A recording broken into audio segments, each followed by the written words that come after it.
নমস্কার বন্ধুরা, আমি আইনজীবী বাঙালি বলছি।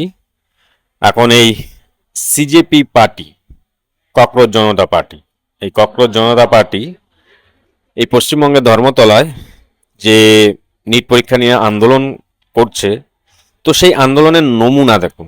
এটা কি ছাত্র আন্দোলন নাকি অন্য কিছু? আগে এই ভিডিওটা দেখুন, তারপরে নয় বেশ কিছু কথা বলি।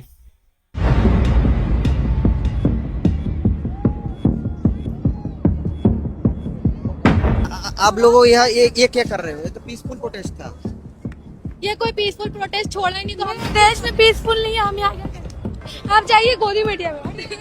তাহলে এই ভিডিওটা দেখে কি বোঝা গেল? এটা কি ছাত্র আন্দোলন না ছাত্র আন্দোলন নামে জিহাদি আন্দোলন? এই বাচ্চা বাচ্চা দুটো মেয়ে, হ্যাঁ, মুসলিম মেয়ে, স্কুলের স্টুডেন্ট, মানে এখনো অবধি 18 বছরের গণ্ডিতে যায়নি, এখনই তাদের চিন্তা ভাবনা এই সমস্ত জেহাদি চিন্তা ভাবনা। দেশের স্বরাষ্ট্রমন্ত্রী আর পশ্চিমবঙ্গের মুখ্যমন্ত্রী তাদের পোস্টারের উপর লাথি মারছে। ছি ছি ছি ছি ছি ছি। এই হচ্ছে মানে পশ্চিমবঙ্গের হাল। এই ছোট ছোট বাচ্চাদের মনের মধ্যে জেহাদি চিন্তা ভাবনা ঢুকিয়ে দিয়েছে, তাও আবার লেডি। এদের কত বড় সাহস! নিশ্চয়ই এদেরকে পেছনে বড় কোনো শক্তি আছে, না হলে তো এরা এত সাহস পাবে না। এগুলো একদম কাম্য নয়। তবে এদের বাচ্চা বলে ছাড়াটা ঠিক হবে না, কিন্তু আগে খুঁজতে হবে এদের পেছনে মাথাটা কে আছে।